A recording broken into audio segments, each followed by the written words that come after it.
Hola amigos electrohipersensibles, soy Peter o Torito como me conocen en las redes, bienvenidos a mi canal. Seguimos con la serie de videos sobre la radiación electromagnética y en este video os quiero hablar sobre los campos de alta frecuencia. Es importante comprender el concepto ya que nos ayuda a la hora de tomar mediciones y también a la hora de tomar medidas contra esta radiación. Os recomiendo ver este video en una PC conectada por cable y no en un móvil o en una tablet, ya que estos emiten radiación muy peligrosa de microondas que os voy a explicar a continuación. El propósito de mis videos no es acabar con las ondas o volver a la época de la piedra. No estoy en contra de la tecnología, al contrario, yo tengo toda la tecnología moderna que necesito, pero conectada por cable. Solo quiero compartir mi experiencia, no recomiendo nada a nadie, ya que si les sale bien la cosa no me van a dar ningún premio, y si les sale mal, pues luego me van a echar la culpa. Confío en que cada uno de vosotros es mayorcito y que puede tomar sus propias decisiones después de valorar toda la información que os voy a proporcionar. Quiero dejar claro que no soy médico, no intento dar consejos de medicina y no intento convencer a nadie de los daños que provoca la radiación electromagnética.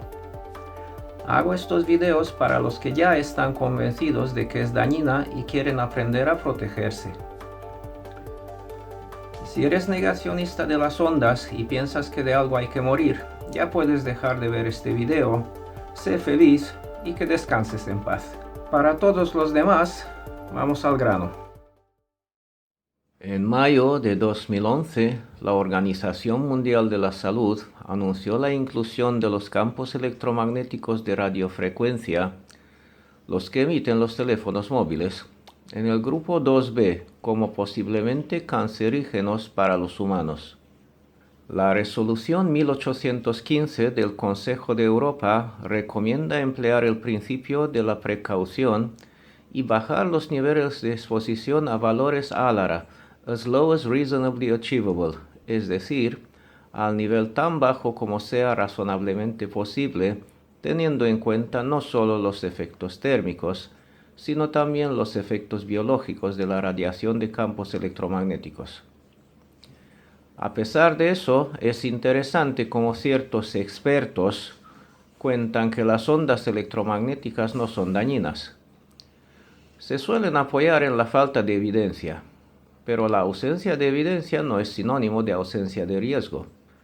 Dicen los expertos que mientras que las ondas no provoquen efectos térmicos en nuestro cuerpo, no pasa nada y que son como la luz del sol. Se ve que nunca pasaron bastante tiempo tomando el sol como para sufrir quemaduras y sin tener en cuenta que estamos expuestos a la radiación electromagnética a las 24 horas al día, mientras que nos exponemos mucho menos al sol. ¿Y entonces por qué recomiendan las cremas solares? Cuando les interesa vendernos estos productos llenos de sustancias químicas, nos cuentan que la luz solar puede provocar cáncer de piel.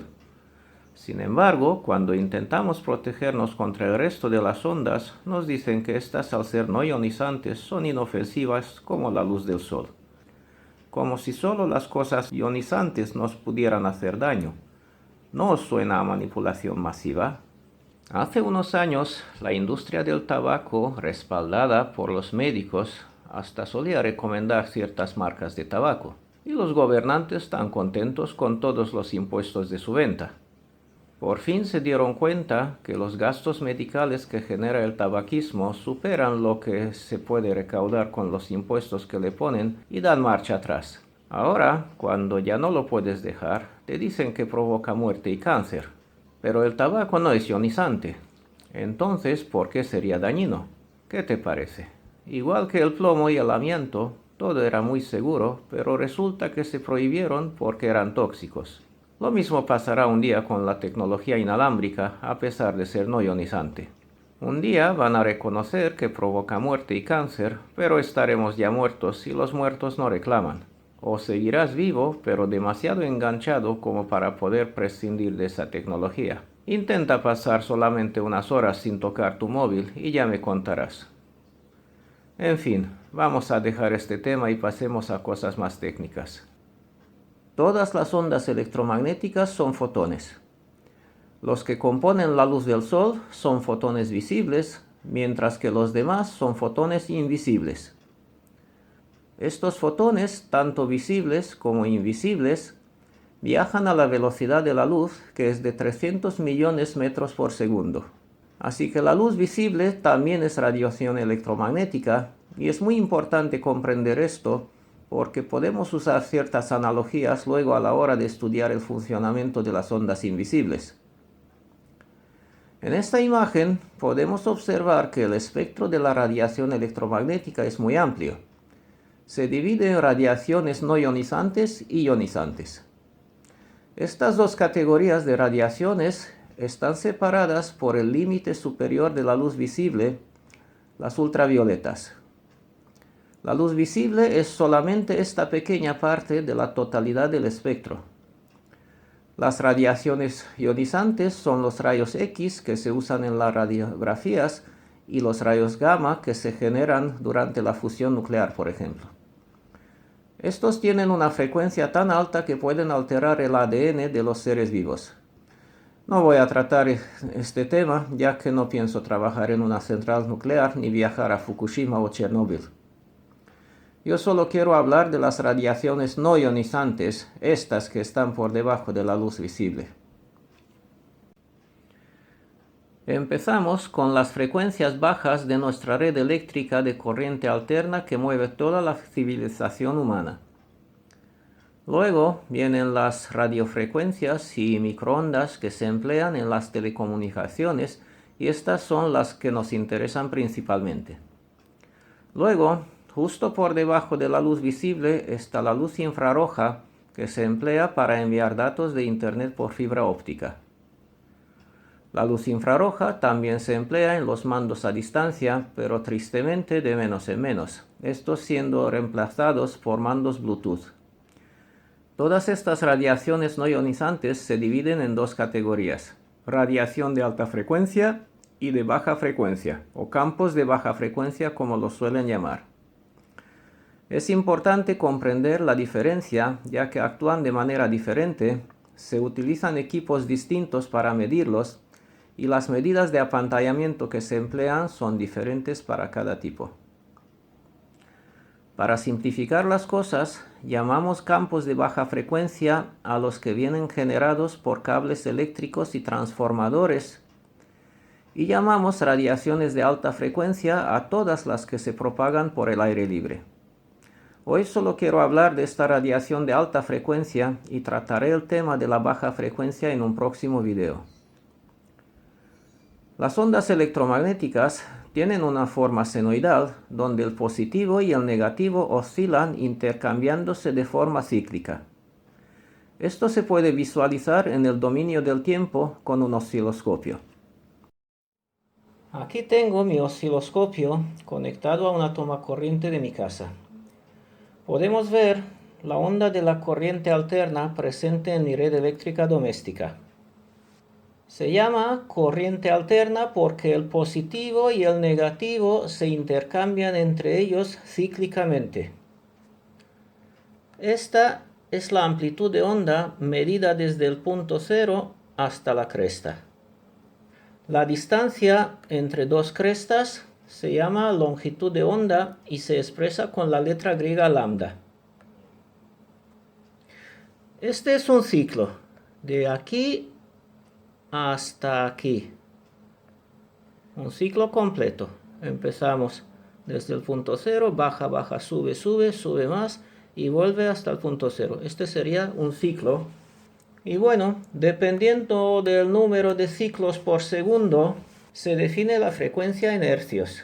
La energía eléctrica que se emplea en Europa es una corriente alterna de 50 hercios.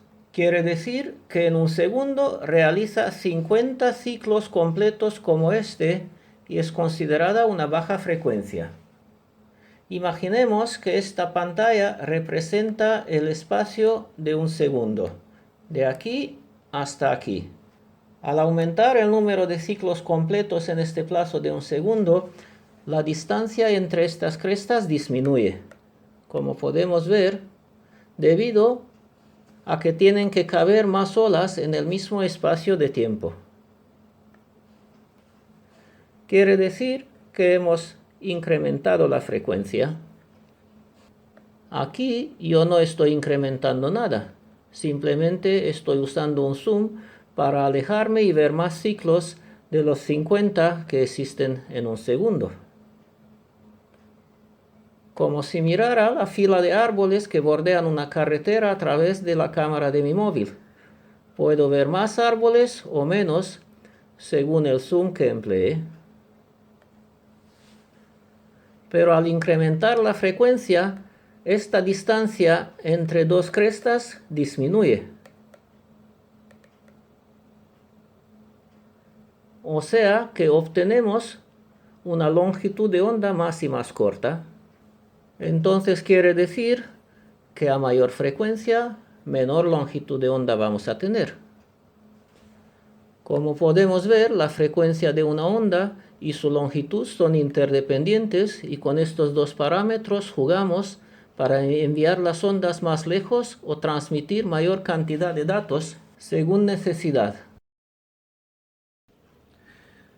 En un mundo ideal, nos gustaría enviar la mayor cantidad de datos lo más lejos posible, pero no se pueden tener las dos cosas al mismo tiempo y siempre habrá que encontrar un compromiso.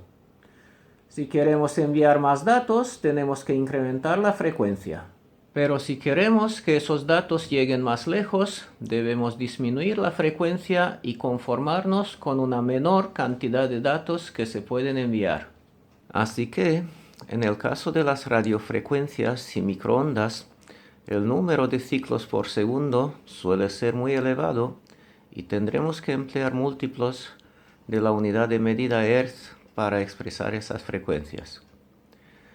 Al llegar la frecuencia a 1000 ciclos ya hablamos de kilohercios. Luego al llegar a 1.000.000 de ciclos hablamos de megahercios. Y a partir de 1.000 millones de hercios ya hablamos de gigahercios. La longitud de onda lambda se puede calcular según esta fórmula, dividiendo la velocidad de la luz c entre la frecuencia de la onda f. ¿Por qué se emplea la velocidad de la luz en esta fórmula? Pues porque siempre estamos hablando de fotones que, aunque sean invisibles, viajan a la misma velocidad de la luz, igual que los fotones visibles. Vamos a ver unos ejemplos para mejor comprender esto, pero recordad que siempre debemos usar la unidad base en hercios para hacer la división y los resultados obtenidos siempre se expresarán en metros, que luego podremos convertir en múltiplos o submúltiplos según necesidad. Si queremos averiguar la longitud de onda de nuestra red eléctrica doméstica, veremos que es enorme. Según nuestra fórmula, dividimos la velocidad de la luz 300 millones de metros por segundo entre 50 hercios, la frecuencia de nuestra corriente alterna, obteniendo 6 millones de metros, o sea 6.000 kilómetros. Calculemos, por ejemplo, la longitud de onda de una emisora de radio que emite en la banda de 600 kilohercios. Primero transformamos los kilohercios en hercios. Serán 300 millones divididos entre 600.000, igual a 500 metros. Ahora vamos a calcular la longitud de onda de una antena de 5G de 700 MHz. Otra vez hacemos la transformación a hercios. Serán 300 millones entre 700 millones, igual a 0,428 metros, o sea, 42,8 centímetros. La longitud de onda de una señal de 5G de 3,5 GHz se obtiene dividiendo 300 millones metros por segundo entre 3.500 millones de hercios y obtenemos 0,085 metros, o sea, 8,5 centímetros. Y finalmente vamos a calcular la longitud de onda de una antena de 5G de 26 GHz. Otra vez tenemos que expresar la frecuencia en hercios, así que dividimos 300 millones entre 26.000 millones, igual a 0,011 metros, o sea, 11 milímetros. A esa frecuencia tan elevada ya estamos hablando de ondas milimétricas. Bueno, siento dar la lata con este cálculo, pero es importante porque de la longitud de onda y de la frecuencia dependen los parámetros de la señal que emite una antena, como la cantidad y calidad de los datos que puede transmitir, su alcance y su fuerza de penetración de las paredes. Conocer la longitud de onda también nos ayuda a la hora de realizar mediciones y de elegir el tamaño del mallado de protección contra las ondas. Aquí tenemos una simulación de onda sinusoidal representada por una cuerda. Podemos jugar con eso simulando las ondas emitidas por una antena. A mayor velocidad, más crestas obtenemos en un segundo, quiere decir que incrementamos la frecuencia. Ahora vamos a ver una antena dipolo, la más simple que existe. En el caso de una antena emisora, la onda electromagnética viene generada por un oscilador que va a definir su frecuencia. Podemos observar cómo el campo eléctrico E, debido a la corriente alterna que llega al oscilador, circula sobre los brazos metálicos de la antena, cambiando de sentido con cada cambio de polaridad. Esto hace que la onda generada se desprenda y empiece a circular por el aire libre. Este fenómeno es bastante parecido a estas pompas de jabón que hace este padre para divertir a su hijo.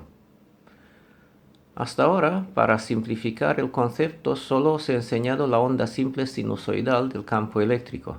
Pero en realidad, las ondas electromagnéticas están compuestas por un campo eléctrico y un campo magnético orientados de forma perpendicular entre sí. Estos campos electromagnéticos se desplazan de esta manera por el aire viajando a la velocidad de la luz. En este caso, se observa que el campo eléctrico en rojo es vertical, o sea que vendría generado por un dipolo colocado verticalmente, así que tiene polarización vertical. Pero si el dipolo de la antena emisora se coloca horizontalmente, las ondas generadas van a ser horizontales, igual que las que aparecen sobre la superficie del agua al lanzar una piedra en un lago. Decimos en este caso que la antena tiene polarización horizontal. Tanto la horizontal como la vertical es polarización lineal y se emplea en enlaces de punto a punto. Pero para una óptima recepción, la antena receptora debe tener la misma orientación que la emisora según el campo radiado. En caso contrario, apenas habrá recepción. Existen también antenas de polarización circular o elípticas. Estas se emplean para enviar señales de telefonía móvil, ya que un móvil no se puede alinear con la antena emisora y debe funcionar en cualquier posición. En este caso siempre habrá recepción, aunque no sea óptima. No todas las ondas electromagnéticas se pueden emplear en las comunicaciones inalámbricas. El espectro radioeléctrico que usamos en telecomunicaciones está situado entre los 3 kHz y los 300 GHz. Por debajo de los 3 kHz, la energía de los fotones no es suficiente como para enviar datos. En este caso decimos que no hay bastante ancho de banda. Hemos visto que según sube la frecuencia se incrementa la energía por el mayor número de fotones y ya podemos enviar mejor calidad de sonido, luego video y datos para el internet. Vamos a mirar la tabla de frecuencias que aparece en Wikipedia a ver si puedo aclarar este concepto. Tenemos todas las categorías de frecuencias clasificadas de menor a mayor. Aquí vemos que según se incrementa la frecuencia, disminuye la longitud de onda, lo que os venía explicando. Fijaos que el cerebro tiene actividad neuronal de baja frecuencia. Por eso se pueden realizar electroencefalogramas que miden su actividad eléctrica. Y por eso el caldo de ondas artificiales en el que vivimos nos afecta de manera negativa, aunque no sean ionizantes. Y pensad en la telepatía. Es curioso que en un momento dado pensemos en alguna persona y al mismo momento suena el teléfono. Resulta que es la misma persona que nos llama. Nuestras ondas cerebrales con longitud de onda de hasta 100.000 kilómetros han viajado a la velocidad de la luz hasta el cerebro del amigo de Australia, por ejemplo, y a este le vino la idea de llamarnos. Esto explicaría muchas cosas raras como los experimentos Ganzfeld. O tuvimos el proyecto MKUltra cuando la CIA torturaba a través de las ondas. No se trata de ninguna teoría de conspiración. Aquí lo pone Wikipedia, que es una web bastante seria en mi opinión. Aquí también se habla del síndrome de La Habana y que en 2017 varios empleados de la Embajada de Estados Unidos en La Habana sufrieron ataques con armas de microondas. No es temática de este video, pero os animo a investigar estos aspectos, ya que las ondas cerebrales son ondas electromagnéticas. Luego tenemos estas frecuencias ultra bajas para comunicar bajo tierra en las minas e incluso bajo el mar con los submarinos militares. A mayor longitud de onda, mayor alcance y mayor penetración. Si os surge la pregunta de por qué no se usan esas frecuencias de onda tan larga para la telefonía móvil, pues por dos motivos. El tamaño ideal de la antena debe ser la mitad de la longitud de onda, así que sería imposible en la práctica ya que serían muy grandes. Por otro lado, estas bajas frecuencias no tienen bastante energía para enviar sonido de buena calidad, por no hablar de imágenes o datos internet. Aquí están las ondas largas y medias entre 530 y 1710 kHz que se emplean para la radio AM. Estas frecuencias tienen longitud de onda muy larga, rebotan en la ionosfera y esto hace que lleguen muy lejos. Se puede enviar sonido, pero su calidad no es perfecta. La banda de 3 a 30 MHz se usa por los radioaficionados, los taxis y para la radio de onda corta. Ya llegamos a las frecuencias muy altas, entre 30 y 300 MHz, que usa la radio FM. Ya tenemos muy buen sonido. Luego viene la banda de 380 a 430 MHz, tetra, que usan los bomberos, policía, ambulancias, etc., que no aparecen en esta tabla. Aquí tenemos también la banda de 470 a 694 MHz de los canales de la TDT. Se puede ver que al aumentar la frecuencia, aparte de sonido, ya se pueden transmitir imágenes video de buena calidad. Las siguientes frecuencias están asignadas a la telefonía 5G de baja frecuencia de 700 MHz. Esta se usa en las zonas rurales porque tiene largo alcance, entre 5 y 8 kilómetros según el terreno, y buena penetración en los edificios. En este mismo rango de frecuencias UHF de 300 MHz a 3 GHz, tenemos el resto de telefonía móvil y GPS con frecuencias de 800, 900, 1800, 1900, 2100 y 2600 MHz. También está la telefonía DECT de 1880 a 1900 MHz que se usa en casa y oficinas y crea una contaminación electromagnética horrible e innecesaria, ya que se podría evitar usando un teléfono fijo normal por cable. Y ahora viene lo peor de todo en mi opinión.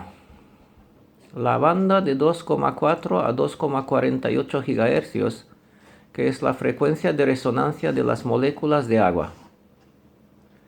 A esta frecuencia empiezan a vibrar y se calientan de manera que se usa en los hornos a microondas para cocinar.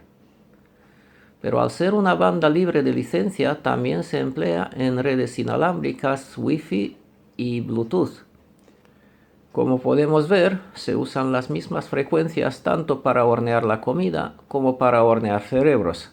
Solo el tiempo de horneado es diferente. Pasando ya a la frecuencia super alta, SHF, tenemos la telefonía 5G de media frecuencia que usa microondas de 3,5 a 3,8 GHz. Esta tiene bastante alcance y penetración en un radio de 1 kilómetro.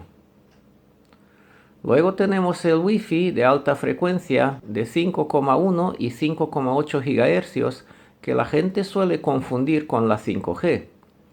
No, la 5G significa telefonía móvil de quinta generación y no depende de la frecuencia de emisión, sino depende de un cierto protocolo de transmisión. Así que la red Wi-Fi 5 de un router no tiene nada que ver con esto. Aquí podemos ver cómo se propagan sus ondas en una vivienda. Algunos no saben cómo mejorar su alcance, mientras que otros, como yo, quieren impedir su paso a toda costa. En mi vivienda, por supuesto, los demás que hagan lo que quieran. Por aquí también nos encontramos con los radares de superficie aeroportuarios. Estos envían fuertes señales periódicas pulsadas que son muy molestas para las personas electrohipersensibles. A continuación, tenemos la televisión por satélite que utiliza la banda de 10.9 a 12,2 GHz. Supuestamente las señales no son muy fuertes y por eso se necesitan grandes antenas tipo plato, pero no tengo un medidor que detecte aquellas frecuencias y comprobar esta hipótesis. Y aquí ya llegamos a la Starlink de Elon Musk, que utiliza varias frecuencias entre 10 y 30 GHz. Como podemos ver en este artículo de banda ancha, la puerta de enlace terrestre se comunica con el satélite en la banda de 17,8 a 19,3 GHz como uplink y 27,5 a 30 GHz como downlink. El satélite comunica en las bandas de 10,95 a 12,7 GHz para el uplink y 14 a 14,5 GHz para el downlink hacia el cliente. Es importante tomar nota del uplink y downlink porque los teléfonos móviles comunican igual por dos canales, uno para recibir voz y datos y otro para enviar. Las frecuencias son muy parecidas a las que emiten las estaciones base. Esto se puede comprobar aquí en el mapa oficial de las antenas. Vamos acercando hasta que aparezcan las antenas. Al pinchar en cualquiera de ellas aparece ya la dirección y la operadora. Si pinchamos aquí en detalle, ver, se abre una nueva ventana y aquí se pueden ver las diferentes bandas de frecuencias que cubre la estación base. Siempre van por pares. La frecuencia superior es el uplink, es la banda que recibe la señal de los móviles, y la inferior es el downlink, la frecuencia que emite la antena hacia los móviles. Así que si te preocupa la radiación de las antenas, tengo una mala noticia. La antena más potente que existe está pegada a tu cuerpo, dentro de tu bolsillo o sobre tu mesita de noche. Y para demostrar eso, vamos a comparar los niveles de radiación en el exterior de mi vivienda con los que emite mi móvil adentro. Como podemos observar, afuera llegamos a un nivel máximo de 2190 microvatios por metro cuadrado.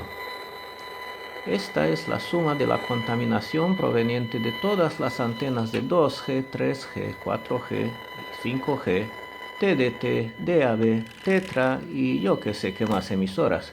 Es como una sinfonía. Mi vivienda está apantallada contra la radiación y al cerrar la malla mosquitera, la ventana y cortinas, los niveles en el interior se quedan en menos de 1 microvatio por metro cuadrado, como deben de ser para una persona electrohipersensible como yo. Al desactivar el modo avión de mi móvil pasa esto.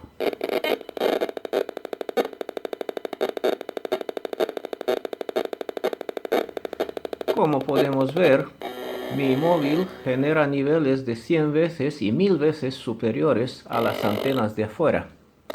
Y yo tengo un modelo bastante antiguo. Los más recientes son mucho peores. Tomad conciencia, amigos. La banda de 26 GHz se utiliza para la telefonía 5G de alta frecuencia. Gracias a Dios, de momento, en el año 2025, su uso no está extendido en España, salvo una antena experimental de este tipo que se instaló en Valencia. Pero se usa este tipo de onda milimétrica en muchos de los coches más recientes y en la entrada de la mayoría de las tiendas. Los sensores de las puertas automáticas funcionan en la banda de 24 GHz. Hasta hace poco se empleaban sensores con luz infrarroja, pero desaparecieron, igual que nuestros mandos a infrarrojo. Qué manía de meternos microondas por todas las partes, señores. Piensa mal y acertarás. Si solo entras a comprar, no vas a caer fulminado, pero acuérdate de esto a la hora de estar parado en la puerta de la tienda.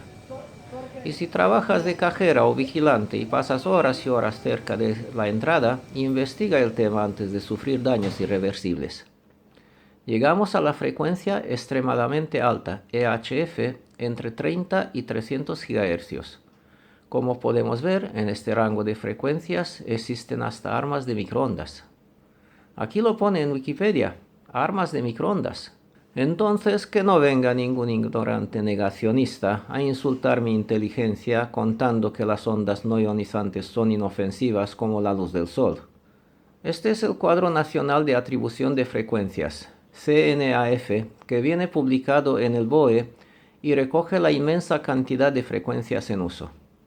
Os voy a dejar el enlace en la descripción del video por si alguien quiere echarle un vistazo para comprender que las antenas de telefonía móvil solo son una pequeña parte del problema de la contaminación electromagnética que nos rodea. Dicen las malas lenguas que nuestros abuelos también morían de cáncer a pesar de que no había wifi. Eso es cierto, pero en esa época ya existían muchas de las frecuencias militares y antenas como esta, que fue construida en 1962. La torreta de guardamar mide 370 metros de altura, es mucho más alta que la Torre Eiffel de París. En su interior dispone de un transmisor de 500 kilovatios que emite en la banda de 100 a 200 kHz y tiene alcance de hasta 40 metros de profundidad por debajo del nivel del mar para comunicar con submarinos hasta en Australia. Si piensas que las antenas de telefonía móvil son malas, fíjate en esta y en su inmenso poder de penetración con esa baja frecuencia. Y como esta, hay muchas otras en el mundo. Vivimos prácticamente bañados en esas bajas frecuencias militares que emiten. Pues claro que nuestros abuelos también se enfermaban. A mí me gustaría saber si la gente moría de cáncer hace 200 años cuando no había electricidad en las ciudades. Entre 300 GHz y 430 THz tenemos la luz infrarroja que no se puede usar para telecomunicaciones por el aire. Pero la luz infrarroja se emplea para enviar datos de Internet por medio de la fibra óptica. Todo el Internet se transmite por cables submarinos intercontinentales que incorporan multitud de fibras de este tipo que emplean frecuencias comprendidas entre 200 y 229 THz. Luego ya viene la luz visible con frecuencias de 428 a 750 THz que normalmente se expresan en nanómetros. Simplemente se convierten las frecuencias de terahercios en longitud de onda según la fórmula que ya conocemos. Después ya tenemos las radiaciones ionizantes como la luz ultravioleta, los rayos X que se expresan en petahercios y rayos gamma en hexahercios, pero prometí no meterme en ese tema. Para resumir, una onda de frecuencia baja tiene mayor longitud de onda. Al emplearla obtenemos un mayor alcance de cobertura y una mayor penetración de los obstáculos. Una onda de frecuencia alta tiene una mayor velocidad de transmisión a costa de la distancia de cobertura y la penetración que van a ser menores. Ahora vamos a volver al análisis de las antenas. Cuando se producen las ondas en el oscilador de una antena, la onda electromagnética no sale consolidada, sino los campos eléctricos y magnéticos pueden existir por separado. Es muy parecido a la turbulencia del agua detrás de un barco a motor. Solo a partir de una cierta distancia vemos ya las ondas regulares que se desplazan por el agua detrás de la embarcación. Lo mismo ocurre con las ondas electromagnéticas. La consolidación se produce gradualmente y a partir de una distancia de aproximadamente 3 veces la longitud de onda. En ese caso ya estaríamos en el campo lejano. Como ya sabemos calcular la longitud de onda dividiendo la velocidad de la luz entre la frecuencia, vamos a ver el ejemplo de una antena Wi-Fi con frecuencia de 2,40 GHz. 300 millones dividido entre 2.400 millones es igual a 0,125 metros, o sea 12,5 centímetros. Entonces, multiplicando eso por 3, el campo lejano empieza a una distancia de unos 40 centímetros de la fuente. Para obtener mediciones fiables del campo electromagnético, lo mejor es estar en el campo lejano de la fuente. Como podemos ver, esto es fácil de lograr con las altas frecuencias, basta con alejarse a unos 50 centímetros de la fuente. Una vez en el campo lejano, las ondas empiezan a viajar por el aire y están sujetas a unas cuantas leyes de la física como atenuación, reflexión, refracción, difracción, absorción e interferencias. Una vez que la onda sale de la antena, esta se empieza a atenuar. Llamamos este fenómeno atenuación en el espacio libre. A mayor frecuencia, mayor va a ser esta atenuación. La fuerza de una señal va a disminuir según el cuadrado de la distancia, pero también según el cuadrado de la frecuencia. Se puede calcular según lo que llaman la ley inversa del cuadrado. Esta se aplica igual, tanto a la luz visible como a las ondas electromagnéticas. Al fin y al cabo, siempre son fotones. Así que si a 1 metro de distancia de la fuente tenemos 10.000 microvatios por metro cuadrado, a 2 metros tendremos 1 dividido entre 2 por 2, o sea 1 dividido a 4 igual a 25%. A 3 metros tendremos 1 dividido entre 9, o sea 11%. A 4 metros de distancia tendremos 1 dividido entre 16 igual a 6,25%. A 5 metros sería 1 dividido entre 25 igual a 4%. A 10 metros de distancia ya estaremos dividiendo 1 entre 100, o sea, nos quedará 1% del nivel inicial de onda que salía de la antena. De estos cálculos, deducimos que en los primeros metros la atenuación va a ser de 90%, y estos son cruciales. Quiere decir que con colocar un móvil a 3 metros de distancia de nuestra cama, este nos irradiará un 90% menos. Se puede ver que a 10 metros de distancia de la fuente ya solo se recibe un 1% de la señal emitida. O sea que del wifi del vecino solo nos llega una muy pequeña parte.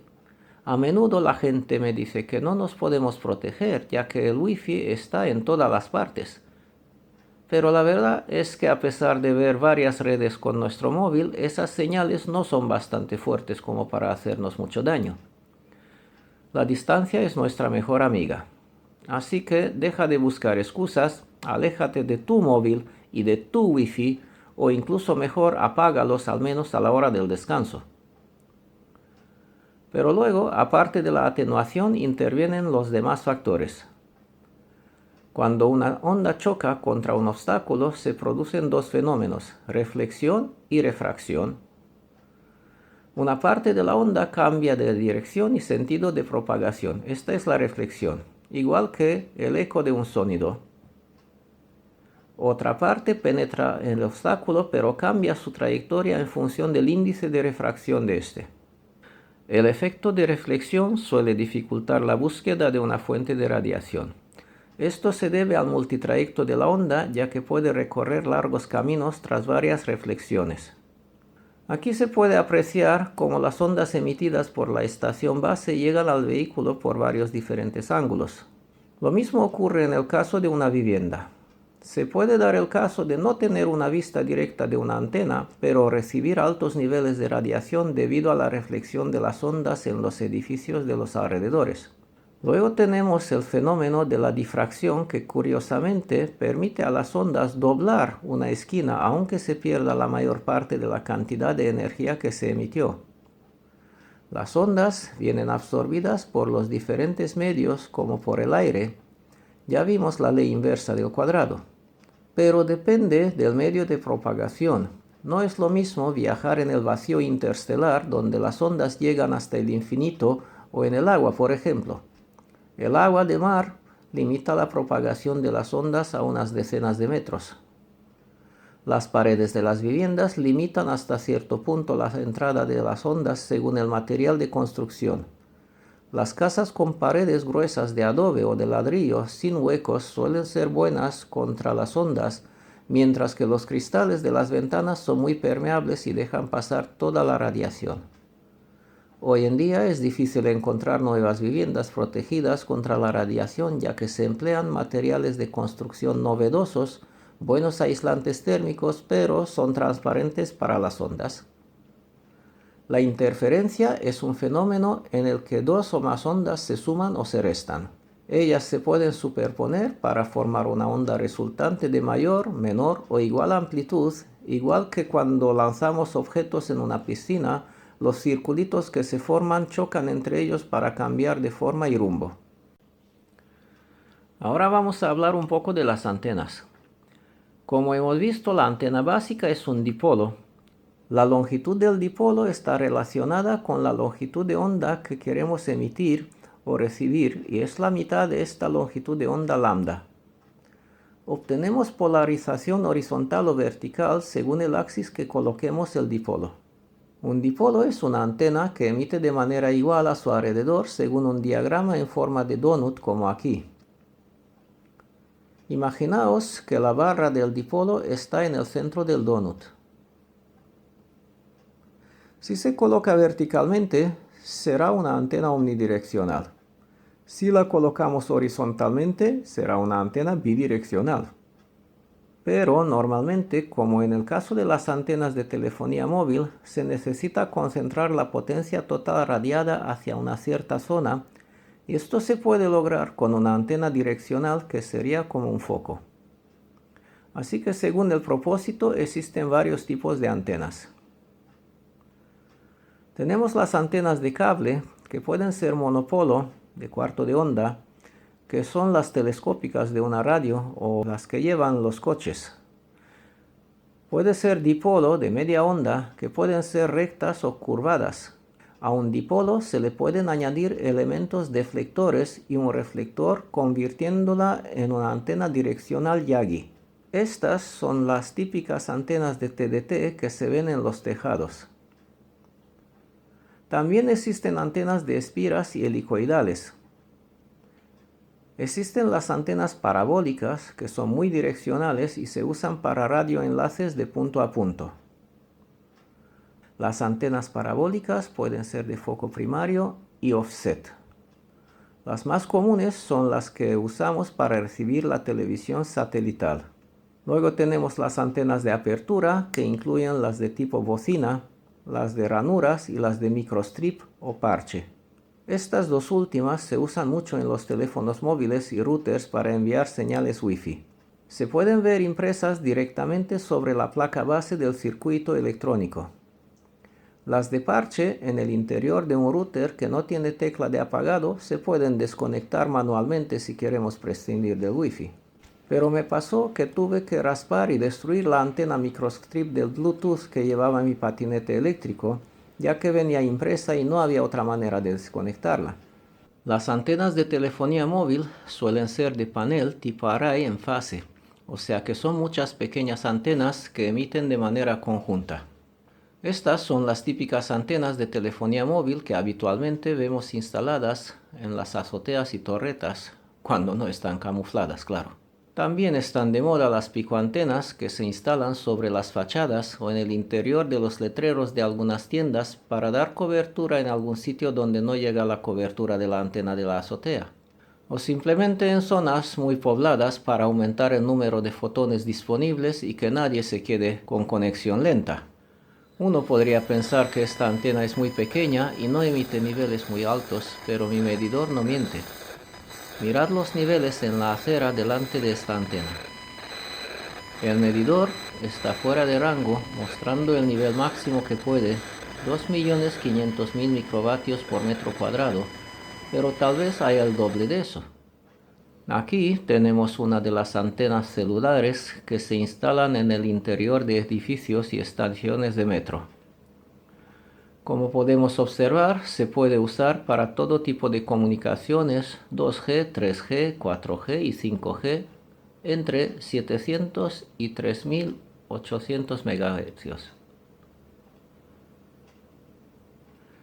Y aquí están las antenas direccionales tipo Yagi que se usan en túneles o junto a los ferrocarriles y autopistas. Si queréis ver más antenas, os recomiendo la web de Protel que os dejaré en la descripción del video.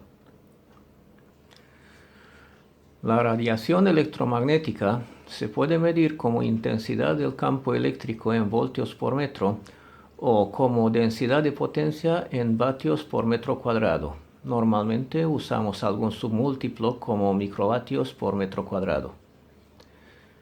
Existen muchos medidores en el mercado, pero os recomiendo no adquirir los más baratos, ya que lo barato sale caro y en este caso muchas veces no sirven. No voy a insistir sobre este tema porque esta serie de videos incluye uno dedicado a los medidores donde hice un análisis muy detallado que os animo a ver en el enlace que os voy a dejar en la descripción del video. Hemos visto ya que las ondas se pueden visualizar en el dominio del tiempo con un osciloscopio. También se puede emplear un analizador de espectro para visualizarlas en el dominio de la frecuencia. Este analizador de espectro es bastante básico, pero nos permite ver estos picos que corresponden a diferentes fuentes emisoras según sus frecuencias. Aquí podemos observar las señales de telefonía móvil en las bandas de 700 MHz, 900 MHz, 1800 MHz, 2100 MHz y la 5G de 3,8 GHz. Este triangulito nos indica el pico más alto, o sea la señal más fuerte de las que aparecen en la pantalla y su frecuencia en megahercios. Pero si quiero averiguar la frecuencia de este pico, por ejemplo, tendré que poner el marcador en modo manual y es lo que voy a hacer.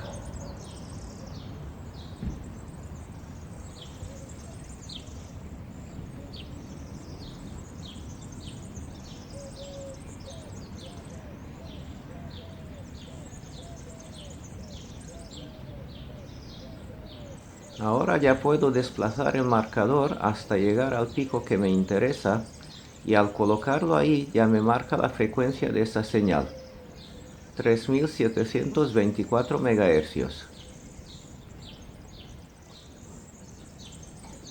Si quiero ver la frecuencia de esta señal, desplazo el marcador hasta el pico y ya me pone 3760 MHz. Vamos a mirar la frecuencia del pico de la derecha.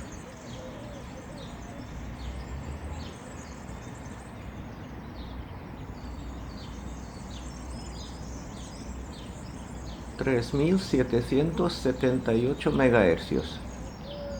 Pues parecen ser señales de 5G de diferentes operadoras en la banda de 3,8 GHz. Vuelvo a salir del modo marcador manual.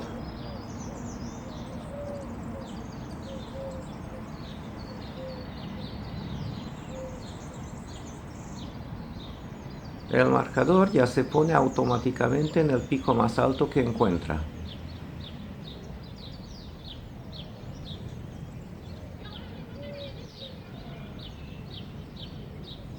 Ahora voy a hacer unos ajustes porque os quiero enseñar algo.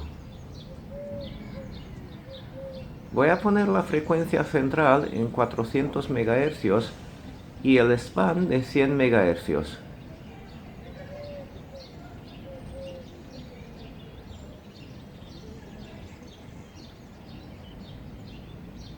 ¡Tadán! Aquí tenemos la señal tetra en la banda de 390 MHz que usan las fuerzas de seguridad del Estado y los servicios de emergencia. Ya podemos observar que la frecuencia central es de 400 MHz, tal como yo quería, Por eso el pico de 390 MHz de aquí queda casi en el centro de la pantalla. El span de 100 MHz que le acordé es el ancho de la pantalla y va desde 350 MHz hasta 450 MHz, o sea, 50 MHz de más y 50 MHz menos que la frecuencia central de 400.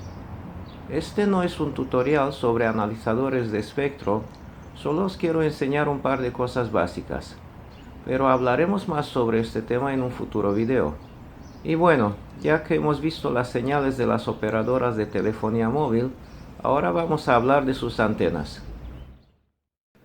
Hay mucha gente preocupada por la radiación de las estaciones base de telefonía móvil. Nadie quiere vivir cerca de esas antenas tan feas, da miedo. Los ayuntamientos suelen pasar ordenanzas municipales para que las operadoras oculten sus antenas. Hay empresas que se dedican a eso y su imaginación para mimetizar no tiene límites.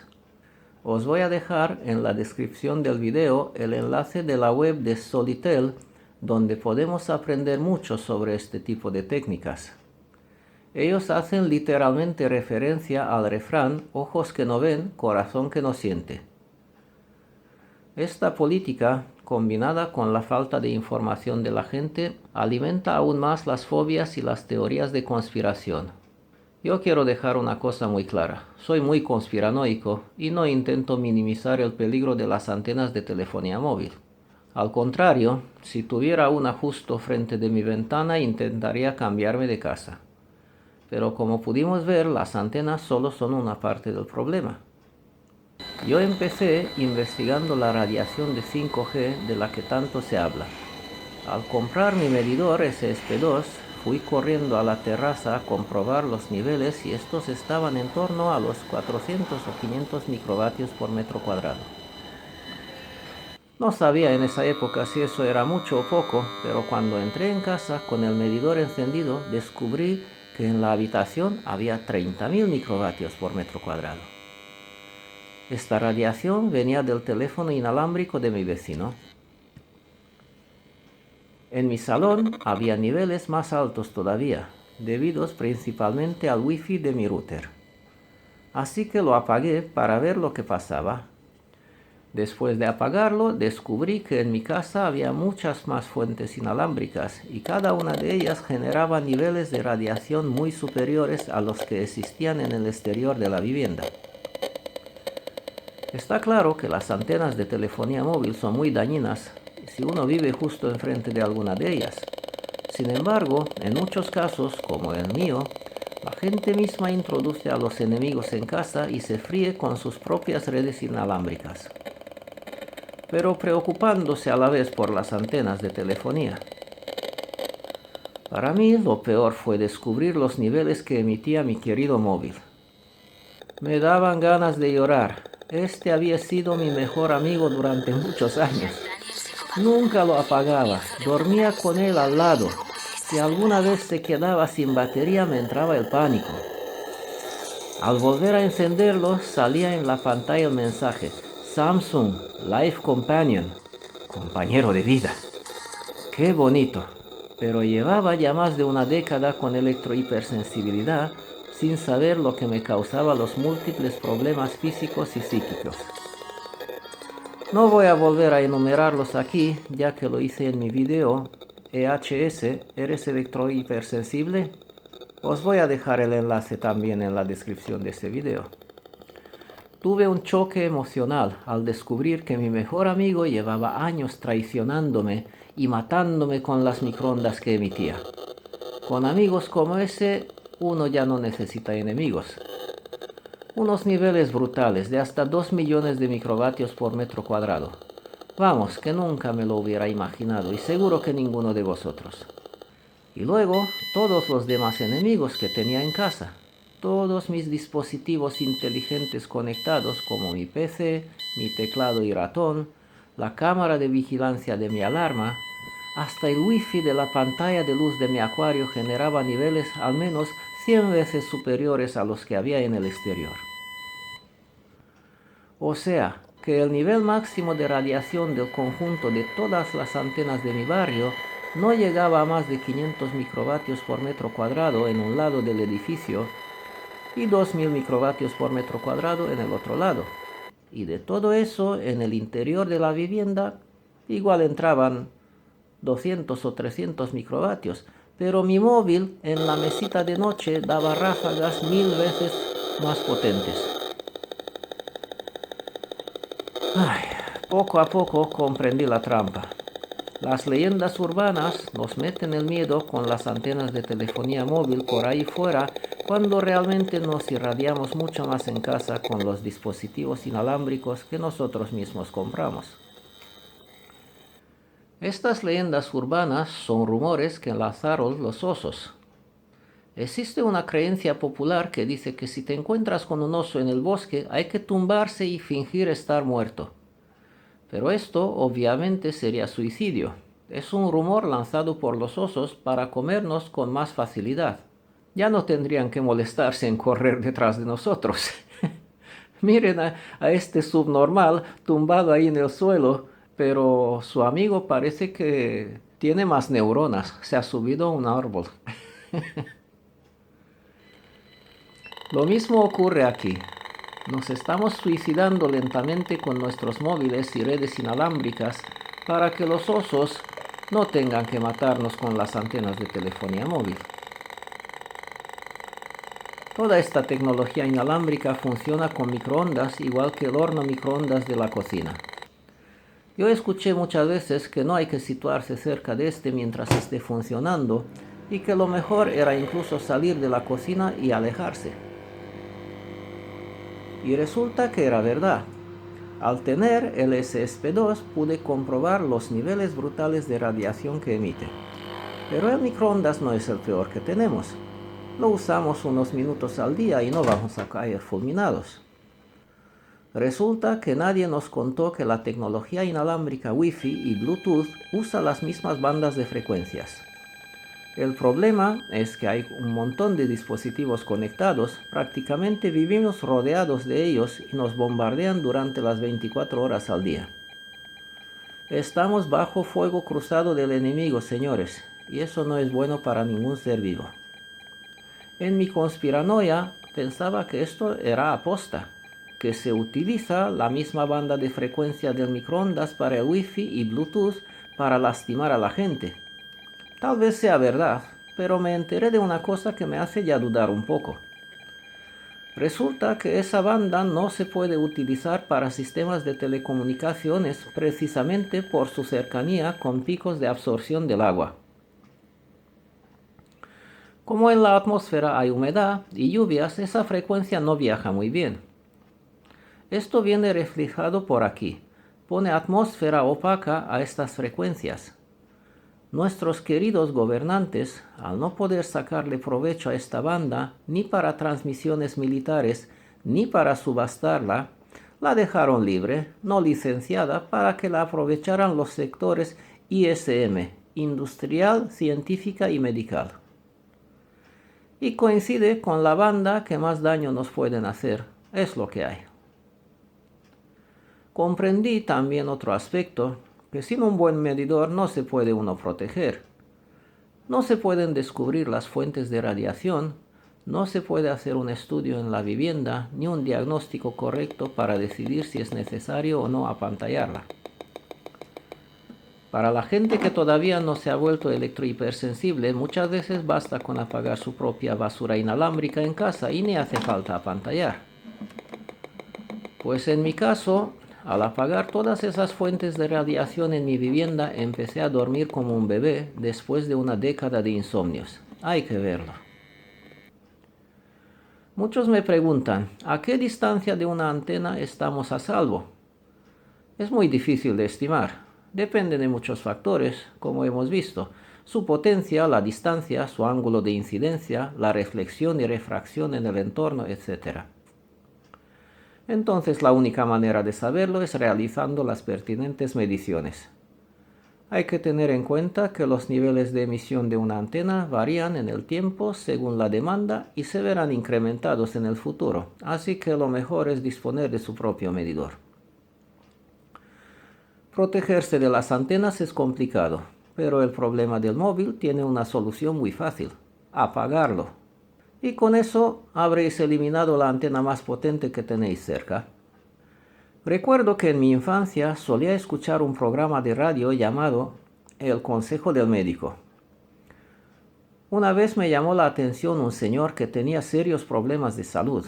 Le habían recomendado dejar de fumar y preguntó en directo si sería menos dañino fumar al lado de la ventana abierta, como si el humo no llegase a sus pulmones en ese caso. Con 12 años que tenía, me entró la risa al ver cómo se agarraba ese señor a su adicción. Hoy en día la gente tiene otra adicción y me preguntan si usando la conexión de voz solo en 2G del móvil, este sería menos dañino. Me recuerdan a ese fumador. Tan preocupados por las antenas, pero les resulta imposible renunciar a su móvil, igual que al tabaco. Pues luchar contra las antenas con un móvil en la mano es como luchar contra el tabaco con un cigarrillo colgando entre los labios, señores. Llegará el momento cuando tendrás que plantearte la pregunta: ¿cómo hago para protegerme pero sin tener que apagar mis queridos dispositivos inalámbricos, sobre todo mi móvil? Y la respuesta es muy corta: no se puede. Si no puedes aceptar este hecho, enseguida habrá un montón de vendedores que intentarán aprovecharse de tu adicción. Ellos son muy buenos conocedores de la naturaleza humana, que es ir a por lo más fácil y lo más barato. También se basan en tu falta de conocimiento de las leyes de la física y de las ondas. Intentarán venderte desde complementos alimentarios hasta todo tipo de artefactos y dispositivos, armonizadores, tarjetas cuánticas y escalares o pegatinas para tu móvil, orgonitas, electronites, shunguita, venden hasta encantaciones contra las ondas en Etsy. Y lo más seguro es que caigas en la trampa. Es la trampa a monos, ya te tienen pillado. No quieres soltar tu móvil, igual que este pobre mono que no quiere soltar los cacahuetes, y le meten dentro de una jaula. Nos suelen contar que colocando alguna brujería de ese tipo en casa va a parar las ondas, o las va a transformar en algo menos dañino, incluso saludable. Pero la verdad es que el electromagnetismo está basado en rigurosas leyes de la física, es pura ciencia. Los objetos caen siempre de arriba hacia abajo, y el agua siempre fluye hacia el mar. Las brujerías y encantaciones no funcionan contra la radiación electromagnética. Si algo pudiera alterar o parar esas ondas del wifi o móvil, estos dejarían de funcionar simplemente, igual que una radio desintonizada. Es así de sencillo. En mi vivienda apantallada no funciona ni el móvil ni la radio. Pero resulta más fácil colocar una pirámide armonizadora en casa que gastar en obras de apantallamiento. Es más fácil colocar una orgonita en la mesilla de noche que instalar cables Ethernet para conectar teles, impresoras y PCs. La gente se quiere creer que esas cosas funcionan porque les proporciona una cierta tranquilidad sin tener que renunciar a su móvil y wifi y sin molestias u obras en su casa. Hay gente que incluso juraría que nota mejora en su estado de salud con ciertos artefactos. El efecto placebo suele funcionar durante una temporada, pero pronto llegará la hora de la verdad cuando se dan cuenta de que han sido engañados. Si ya superaste esta etapa y estás harto de gastar en timos, si ya estás tan enfermo como yo y te afectan las ondas hasta el punto de notar dolor físico, ya podrás pasar a las cosas serias que funcionan de verdad. Emplearás el método AAA de Torito: alejar, apagar y apantallar. Pero hablaremos sobre este tema en otros videos. Queridos amigos, esto ha sido un verdadero maratón. Estuve durante varios meses buscando, leyendo y recopilando información que me faltaba para este video. Aún así, no pretendo saberlo todo y estoy seguro que se me olvida contar alguna cosa importante.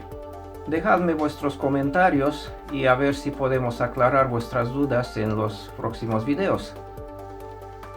Quiero dar las gracias y felicitar a aquellos de vosotros que habéis podido aguantar hasta el final y espero que todo esto os sirva. Que Dios os bendiga a todos.